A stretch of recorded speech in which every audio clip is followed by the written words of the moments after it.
नमस्कार. आपण पाहतोय महाराष्ट्र सत्ता आणि महाराष्ट्र सत्तेच्या माध्यमातून आपण आहेत आता पाकरसंगीमध्ये आणि पाकरसंगी जिल्हा परिषद गटाच्या माध्यमातून जिथं जिल्हा परिषद गटामधून पंचायत समिती गण पाकरसंगी आणि पंचायत समिती गण गंगापूर या तीन उमेदवार इथं जिल्हा परिषदचा आणि पंचायत समितीचे दोन असे तीन उमेदवार इथं उभारले आहेत. त्यांनी इथं प्रचाराचा नारळ फुटलेला आहे आणि ती आपल्या सोबत आहेत. आपण त्यांच्याशी चर्चा करणार आहे, त्यांच्याशी आपण प्रतिक्रिया त्यांच्या जाणून घेणार आहेत. आपण काय सांगाल भाई, तुम्ही आता प्रचाराचा नारळ फोडलाय, यावर तुमचं काय प्रतिक्रिया आहे? तुम्ही आज आमचा प्रचाराचा नारळ फोडलाय की तुम्ही पाहताय ही सगळी गर्दी जर बघितलं तर ही विजयाची रॅली आहे.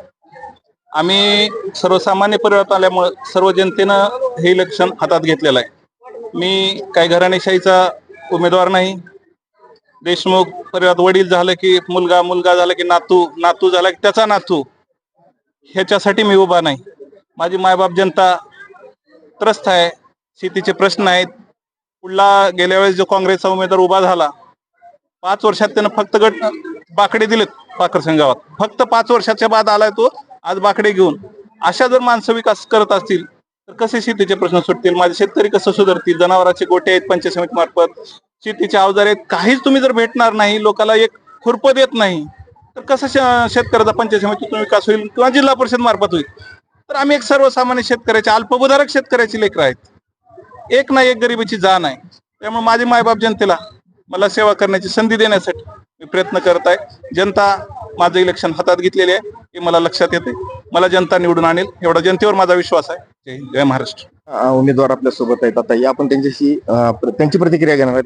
काय आपण प्रचाराचा नारळ फोडलात, आता काय तुमची प्रतिक्रिया आहे? प्रचाराचा नारळ फोडला यावरूनच तुम्ही पाहू शकता की लोकांमध्ये मत परिवर्तन कसं झालेलं आहे. कारण भाजप सरकारने भरपूर सुख सुविधा आणलेल्या आहेत, पण ते गावापर्यंत आणण्याचं काम कोणच करत नाहीये.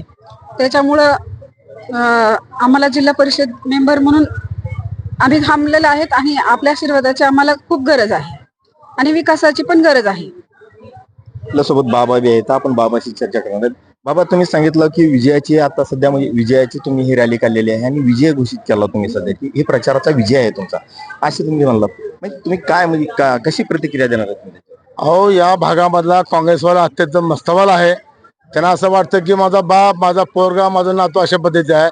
हे दोन्ही जे उमेदवार आहेत, अश्विनीताई आणि आमचा उमेश, हे एका गरीब कुटुंबातले आहेत आणि लोकांची अशी इच्छा आहे की या भागामध्ये कदापि काँग्रेस येणे नाही.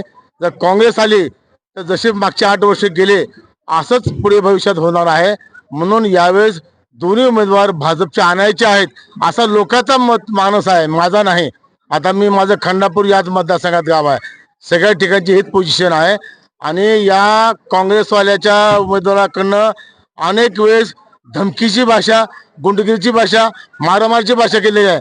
पण माझ्या अश्विनीताईच्या कुटुंबामधून, उमेशच्या कुटुंबामधून कधीही कुठल्या माणसाला वाकडं बोलल्याचं एकही उदाहरण दिसत नाही आणि म्हणून लोकांचा मूड असा आहे की आज भाजप विजय करायचा.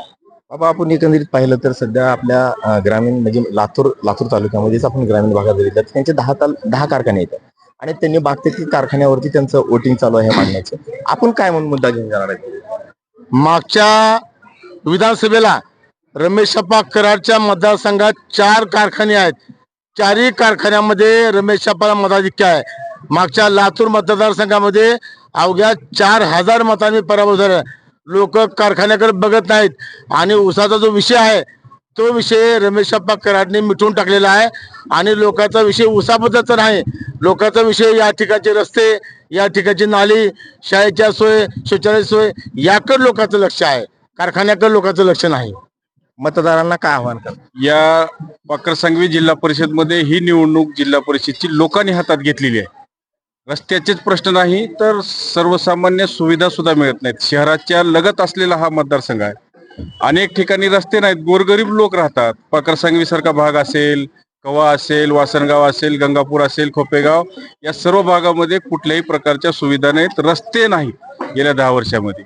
मागील जे जिल्हा परिषदचे उमेदवार होते ते 5 वर्षीय जिल्हा परिषद उमेदवार असताना गायब होते. म्हणून लोकांनी आता एवढा प्रचंड प्रतिसाद दिलेला आहे आणि त्याच्यानंतरही कुठल्याही संपर्कात सर्वसामान्य जनतेचे हे उमेदवार जिल्हा परिषदेचे राहिले नाहीत.